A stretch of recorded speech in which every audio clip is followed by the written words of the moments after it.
اللہ تعالی نے ہمیں جو زندگی عطا کی ہے، ہم میں سے ہر ایک کی یہ زندگی آہستہ آہستہ اپنے انجام اور آخرت کی طرف بڑھ رہی ہے۔ جس انسان کو جتنی زندگی اللہ تعالی نے عطا کی ہے،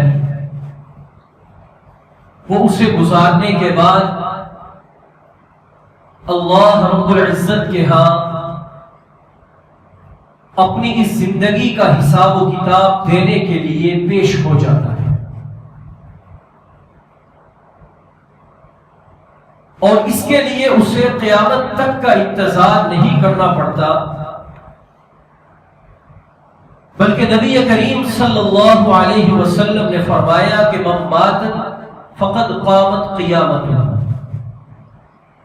کہ جو انسان مر گیا اس کی قیامت واقع ہو گئی۔ تو جب انسان کی آنکھ بند ہوتی ہے تو حساب و کتاب والے فرشتے اللہ تعالیٰ اس کے پاس بھیج دیں گے،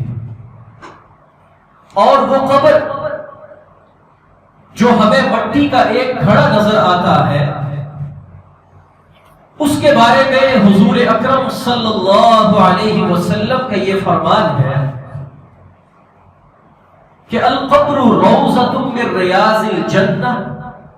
او حفرۃ من حفر النار، کہ اسے صرف مٹی کا گھڑا نہیں سمجھو، یہ جنت کے باغوں میں سے ایک باغ ہے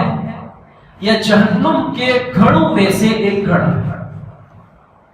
کہ اگر انسان کے اعمال اس دنیا میں اچھے ہیں،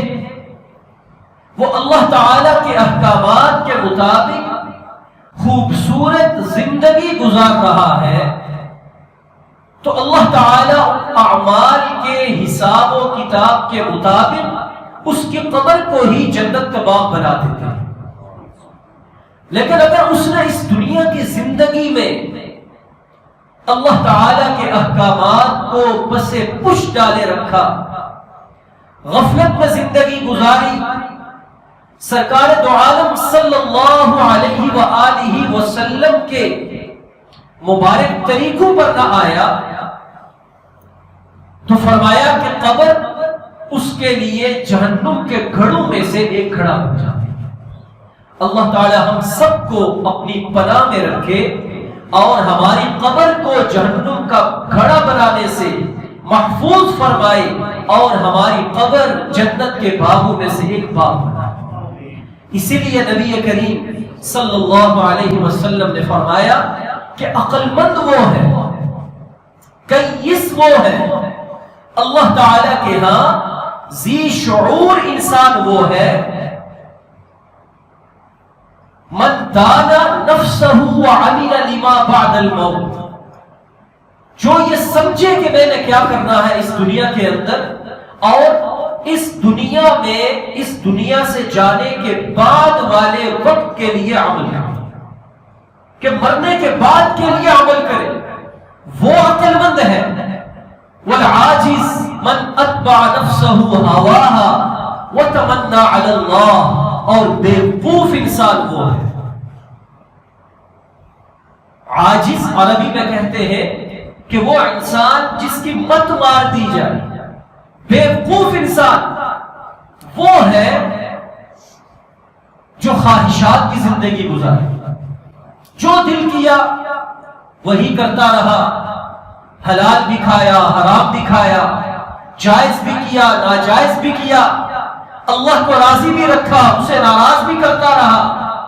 جس طریقے میں اس کی خواہش اسے کہتی رہی کہ نبی کریم صلی اللہ علیہ وسلم کی سنت کو اپنا لو، اس نے اپنا لیا، جس طریقے پر خواہش نے نہ چاہا اس نے اسے چھوڑ دیا۔ اسے کہتے ہیں خواہشات پر عمل کرنا، کہ اپنی خواہشات کے پیچھے لگا اور اللہ تعالی پر امیدیں باندھتا رہا کہ اللہ تعالی تو بڑے غفور اور رحیم ہے، وہ مجھے معاف کر دیں گے، میری بخشش کر دیں گے، میری مغفرت فرما دیں گے۔ ایسے انسان کو نبی کریم صلی اللہ علیہ وسلم نے بیوقوف انسان کہا. لہذا ہم نے خواہشات پر زندگی گزارنی نہیں، بلکہ ہم نے اللہ رب العزت کے احکامات پر اور وہ امور، وہ اعمال جو آنکھ بند ہونے کے بعد کام آتے ہیں، ان پر اپنی زندگی کو لانا. اور میرے بھائیوں، ہماری زندگی تو گزر رہی ہے. ابھی کچھ جمعہ پہلے میں نے آپ حضرات سے یہ کہا تھا کہ ایک دعا کریں، اللہم بارک لنا فی رجب و شعبان، کہ اللہ ہمارے اس رجب کے مہینے میں، شعبان کے مہینے میں ہماری زندگی میں برکت عطا فرما. یعنی ہمیں مہلت دے. کس بات کی؟ کہ بلغنا رمضان، کہ ہم رمضان کو پانے کی ہمیں تو توفیق عطا فرما، کہ ہم اس مہینے تک پہنچ سکے. تو دیکھتے ہی دیکھتے رجب کا مہینہ گزر گیا، شعبان کے بھی کچھ دن گزر گئے. اب اللہ تعالیٰ سے یہ دعا کریں کہ باری تعالیٰ ہمارے اس شعبان کے مہینے میں بھی برکت عطا فرما. سب کہتے ہیں آمین. اور ہمیں رمضان کے فیوز و برکات سے، رمضان کے جتنے بھی تیرے فضل اور کرم کے اعمال ہیں ان تک پہنچانے کی ہمیں توفیق عطا فرما. میرے بھائیوں، یہ شعبان کا مہینہ بھی اللہ تعالیٰ کے بڑے خاص مہینوں میں سے. سرکار دو عالم صلی اللہ علیہ وسلم ہفتے میں 2 دن روزہ رکھا کرتے تھے، ایک سوموار کا دن اور دوسرا جمعرات کا دن. اما عائشہ نے پوچھا کہ یا رسول اللہ صلی اللہ علیہ وسلم، آپ ان 2 دنوں میں روزہ کیوں رکھتے ہیں؟ تو حضرت صلی اللہ علیہ وسلم نے یہ جواب ارشاد فرمایا کہ یہ 2 دن ایسے ہیں کہ ان میں انسان کا نامہ اعمال، جو انسان اعمال کرتا ہے وہ اللہ تعالی کے حضور پیش کیے جاتے ہیں. اور میرا یہ دل کرتا ہے کہ میرے اعمال جب اللہ تعالی کے حضور پیش ہوں تو میں روزے کی حالت میں ہوں. اور اسی طرح نبی کریم صلی اللہ علیہ وسلم رمضان المبارک میں تو روزہ رکھنا ہی رکھنا ہے، وہ تو اللہ تعالی کی طرف سے فرض ہے. اگر نہیں رکھیں گے تو سخت گنہگار. لیکن رمضان کے علاوہ آپ علیہ السلام جس مہینے میں سب سے زیادہ روزہ رکھا کرتے تھے وہ شعبان کا مہینہ، یعنی یہ رمضان سے 1 مہینہ پہلے جو ابھی چل رہا ہے. تو آپ علیہ السلام سے یہی سوال کیا گیا کہ آپ اس مہینے میں اتنے روزے کیوں رکھتے ہیں؟ تو حضرت صلی اللہ علیہ وسلم نے فرمایا کہ لوگ اس مہینے کی برکات سے غافل ہیں. لوگ اس مہینے کی برکات سے غافل ہیں، حالانکہ یہ وہ مبارک مہینہ ہے جس میں اللہ رب ذوالجلال یہ اعلان فرماتے ہیں کہ اگر کوئی اپنی مغفرت اور بخشش کروانا چاہے تو میرے حضور آ جائے تاکہ میں اس کی مغفرت اور بخشش فرما سکوں. اگر کوئی اپنے رزق میں فراخی کروانا چاہے تو میرے در پہ آئے، میں اس کے رزق میں برکت عطا فرما دوں. اور آقا علیہ السلام نے فرمایا کہ اس مبارک مہینے میں اللہ رب العزت انسان کے پورے سال کے رزق کے فیصلے اتارتے ہیں، اور اس پورے سال میں کس نے زندہ رہنا ہے، کس نے دنیا سے جانا ہے، کس نے دنیا میں آنا ہے، اور کس کا پتا زرد ہو جائے گا، کٹ جائے گا اور اسے موت آ جائے گی، اس مہینے کے اندر اللہ تعالی یہ فیصلے فرماتا ہے. لہذا میرا یہ دل کرتا ہے کہ جب میری زندگی اور موت کے، میرے رزق کے فیصلے ہوں تو میں روزے کی حالت میں. میرے بھائیو، نبی کریم صلی اللہ علیہ وسلم کے لیے تو یہ کائنات سجائی گئی، جنت کو آراستہ پیراستہ کیا گیا. اللہ تعالی نے آپ کو اپنا محبوب قرار فرمایا، لیکن آپ علیہ السلام کو اتنے مراتب اور اعزازات ملنے کے باوجود کتنی فکر ہے کہ جب اللہ تعالی کے حضور میرا اعمال، میرا نامہ اعمال پیش ہو تو میں روزے کی حالت میں ہوں. جب اللہ تعالی زندگی اور موت کے فیصلے کر رہے ہوں تو میں اس وقت روزے کی حالت میں ہوں. میرے بھائی آج ہم اس کی کتنی فکر کر رہے ہیں؟ نبی کریم صلی اللہ علیہ وسلم تو یہ مجھے اور آپ کو بتلانے کے لیے کر رہے ہیں تاکہ امت کو تعلیم مل جائے، امت اس بات پر آ جائے کہ ہم نے اس دنیا کی زندگی میں ہمیشہ ہمیشہ کے لیے نہیں رہنا،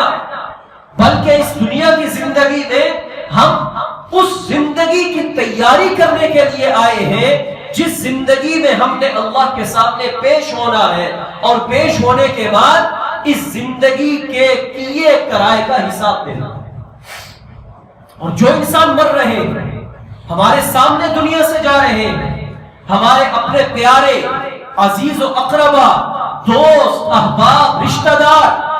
کہ جنہیں اگر ہمارے بس میں ہو سکے، ہماری طاقت اور استطاعت میں ہو، ہم ان کو کبھی مرنے نہ دیں،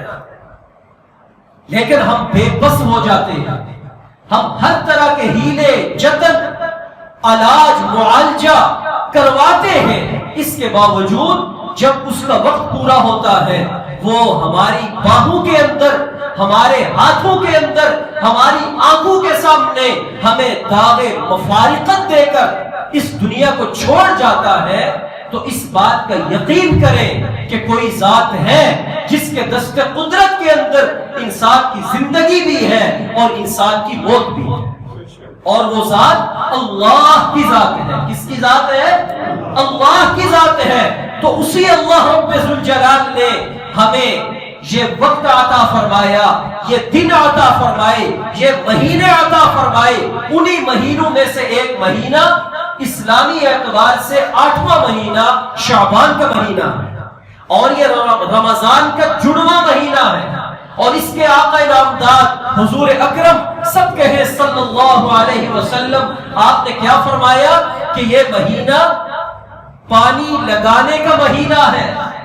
رجب کا مہینہ بیج بونے کا مہینہ وہ تو گزر گیا، اب شعبان کا مہینہ ہے پانی لگانے کا مہینہ. یعنی رمضان المبارک کے اندر جو نیکیوں کی فصل آپ نے کاٹنی ہے، جو نیک اعمال آپ نے کرنے ہیں، روزے کی حالت میں، تراویح کی حالت میں، اور اسی طریقہ سے اللہ تعالیٰ کے قرآن کی تلاوت کی صورت میں، اسی طریقہ سے اور ذکر و اذکار اور وظائف، صدقات، زکات اور نیک کام کرنے کی صورت میں، ان اعمال کے لیے تیاری کا مہینہ اگر کوئی ہے تو یہ شعبان کا مہینہ ہے. لہذا اس مہینے کے اندر ہم نے ترتیب بنانی ہے کہ رمضان کے مہینے کو ہم کیسے گزاریں.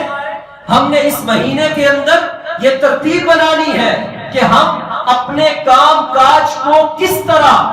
فارغ کریں اور اپنے لیے وقت نکالیں تاکہ اس آنے والے مہینے میں جس میں 70 گنا عمل اس کا اجر و ثواب وہ بڑھا دیا جاتا ہے، ہم اپنے آپ کو اللہ تعالیٰ کے اعمال کے لیے فارغ کر سکیں. نبی کریم صلی اللہ علیہ وسلم کہ جن کی اتباع اور ان کے پیچھے چلنے کا ہمیں حکم دیا گیا، وہ آقا علیہ السلام شعبان تو کیا رجب سے ہی رمضان کی تیاری شروع فرما دیا کرتے تھے، کمر کس لیا کرتے تھے اور شعبان کے اندر روزے رکھا کرتے تھے. اور آپ علیہ السلام تو شعبان کا پورا مہینہ روزے رکھتے تھے، لیکن امت کو یہ حکم نہیں، کیونکہ جہاں نبی کریم صلی اللہ علیہ وسلم کے ایمان کا معیار تھا وہاں تک ہم نہیں پہنچ سکتے. ہمیں یہ حکم ہے کہ اگر شعبان کے روزے رکھو تو 15 شعبان تک رکھو، اس کے بعد نہ رکھو، تاکہ رمضان المبارک کے فرض روزوں کے لیے تمہارے اندر طاقت پیدا ہو جائے،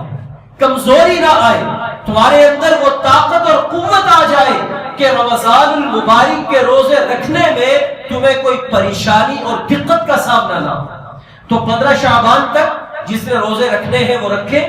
اللہ کے نبی علیہ السلام کی سنت مبارکہ ہے. اور پھر شعبان کی 15ویں رات، یعنی 15 شعبان سے جو پہلے رات ہے،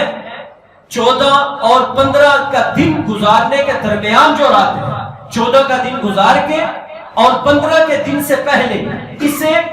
شعبان کی 15ویں کی نصف رات کہا جاتا ہے، یعنی شعبان کے مہینے کی نصف رات، اس رات کو ہم شب برات کہتے ہیں۔ اور اس رات کو بعض علماء مفسرین کے مطابق قرآن نے سورۃ الدخان کے اندر انا انزلناہ فی لیلۃ مبارکہ کہ برکتوں والی رات قرار دیا ہے۔ تو یہ برکتوں والی رات کیا ہے؟ اللہ تعالیٰ نے اس کا ذکر قرآن مجید میں فرمایا کہ اس رات ہم نے قرآن مجید کو نازل کیا، اور علماء مفسرین فرماتے ہیں کہ اس رات اللہ تعالیٰ نے قرآن لوح محفوظ سے متعلقہ فرشتوں کے حوالے کیا، اور رمضان المبارک کی جو 27ویں رات ہے اس رات کو اللہ تعالیٰ نے اس قرآن مجید کو نبی علیہ السلام پر نازل فرمانا شروع کیا، یعنی جسے ہم شب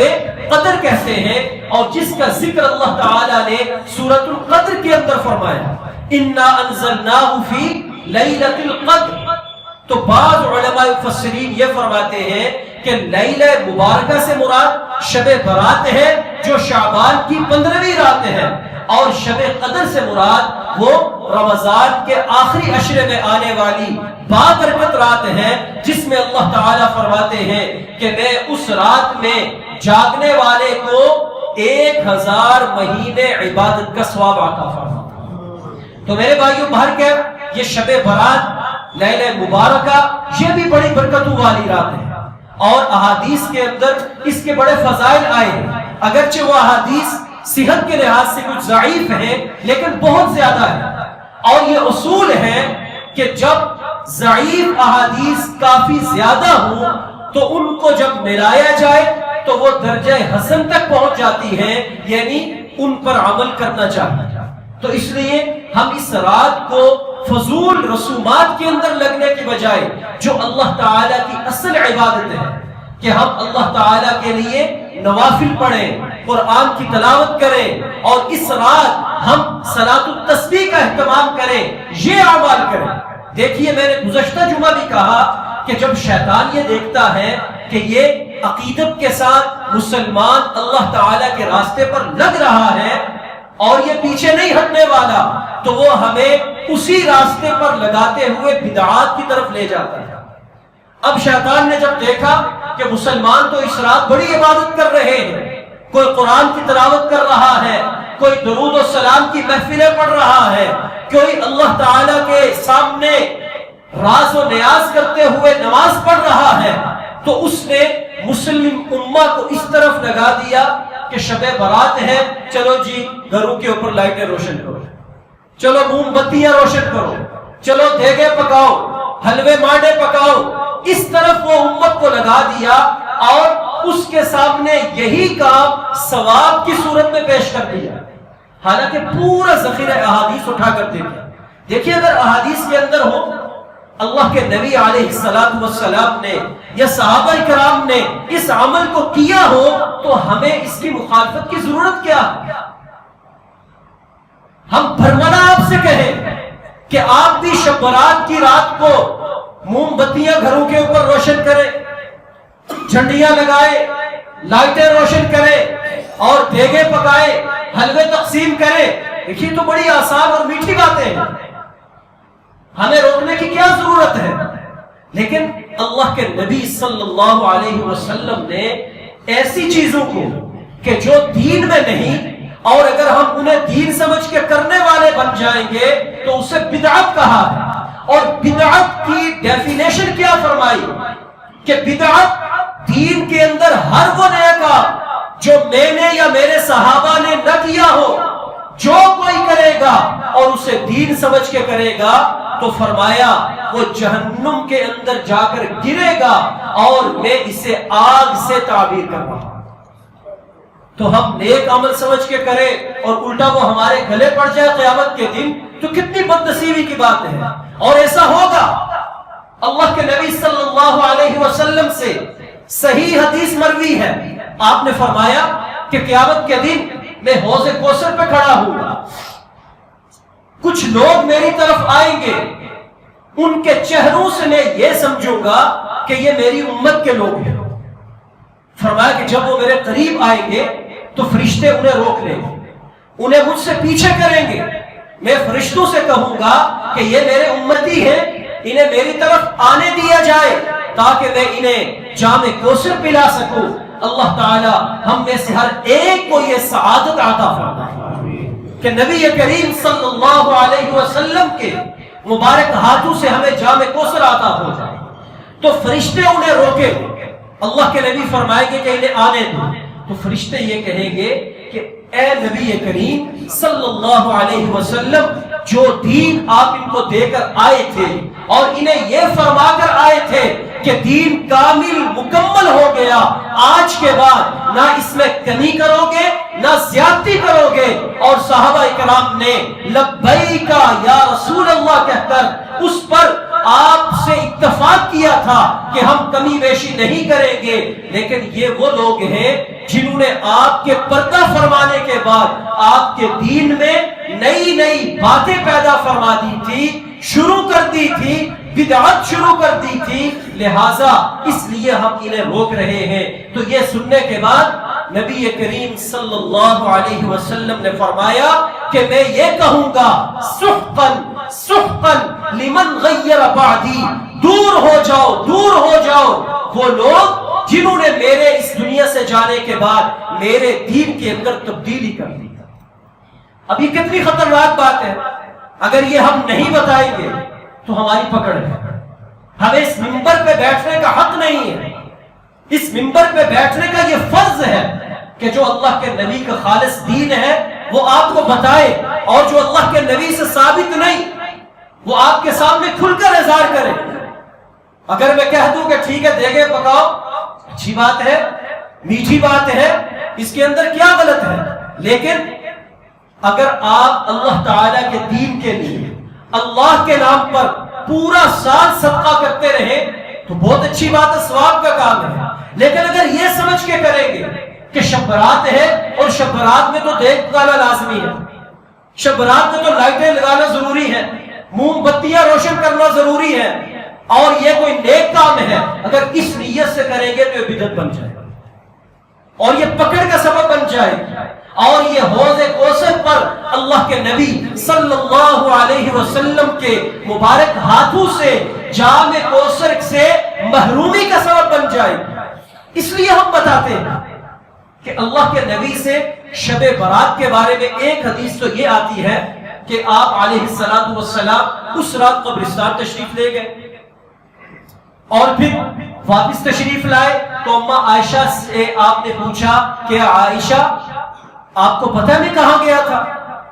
تو انہوں نے استفسار کیا تو اللہ کے نبی علیہ الصلوۃ والسلام نے فرمایا کہ آج کی رات بندوں کے اعمال اللہ کے ہاں پیش ہوتے ہیں،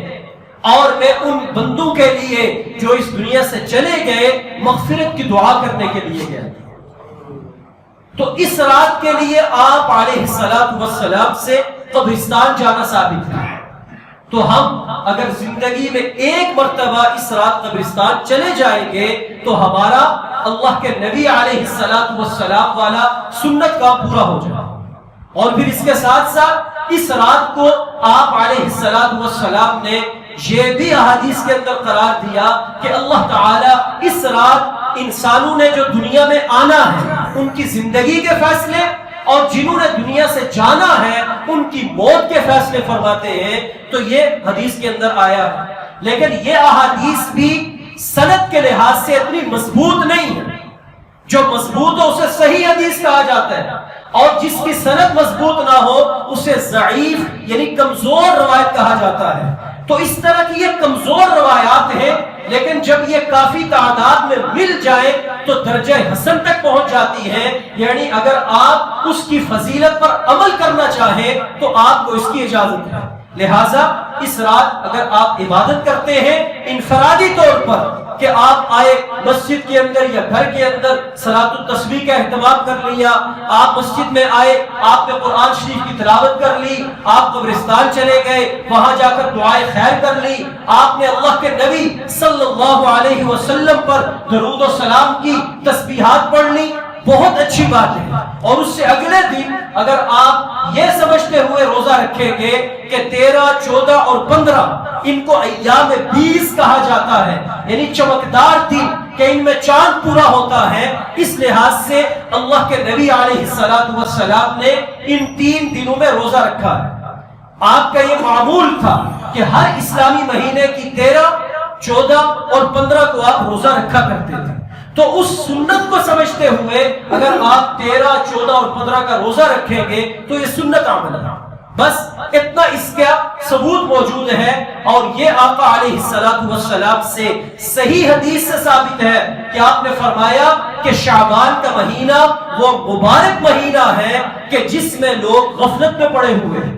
ان کو اس کی قدر نہیں پتا۔ میں روزہ اس لیے رکھتا ہوں کہ اللہ تعالیٰ کے ہاں جب میرے اعمال پیش ہوں تو میں روزے کی حالت میں ہوں کہ یہ ایک بہت ہی اللہ کے قرب کی علامت ہے کہ اللہ تعالیٰ فرماتے ہیں کہ جو بندہ میرے لیے روزہ رکھتا ہے تو میں نماز کا، زکوٰۃ کا، حج کا آج ہی اسے اجر بتا رہا ہوں، لیکن روزہ میرے لیے بھوکا رہنا، پیاسا رہنا اتنا بڑا عمل ہے کہ اللہ تعالیٰ فرماتے ہیں روزہ اس نے میرے لیے رکھا، کل قیامت کے دن اس روزے کا اجر و ثواب بھی میں خود عطا کروں۔ تو ہم اس شعبان کے مہینے میں رمضان کی آمد کی تیاری کریں، اپنے کام کاج سے فراغت کریں کہ اپنے جتنے بھی ہمارے کام کاج پھیلے ہوئے ہیں انہیں ہم دوبارہ سے حتی المقدور یہاں تک ہم سے ہو سکے کوشش کریں کہ رمضان کے مہینے میں ہم نے ان کاموں سے فارغ ہو کر زیادہ سے زیادہ اللہ تعالیٰ کی عبادت کے لیے وقت نکالنا ہے۔ یہ ہے کہ رمضان کے مہینے کی تیاری۔ اور پھر نبی علیہ السلام نے کیا فرمایا کہ یہ شعبان میرا مہینہ ہے اور یہ شعبان پانی لگانے کا مہینہ ہے، یعنی پانی لگانے سے مراد یہ ہے کہ جو ہمارے دلوں پہ زنگ چڑھا ہوا ہے، جو ہم نماز سے دور ہیں، جو ہم قرآن کی تلاوت سے دور ہیں، حقوق اللہ اور حقوق العباد سے دور ہیں، ہم اپنے آپ کو واپس ان پر لانے کی کوشش کریں تاکہ رمضان کے آنے تک ہماری عادت اور مزاج بن جائے اللہ تعالیٰ کی عبادت کرنے کا۔ اللہ تعالیٰ ہمیں اس اسلامی مہینے شعبان المعظم کو اس طرح گزارنے کی توفیق عطا فرمائے جس طرح نبی کریم صلی اللہ علیہ وسلم اور صحابہ نے گزارا ہے اور ہمیں گزارنے کی تلقین کی ہے۔ اللہ تعالیٰ توفیق عمل نصیب فرمائے۔ وآخر دعوانا الحمدللہ۔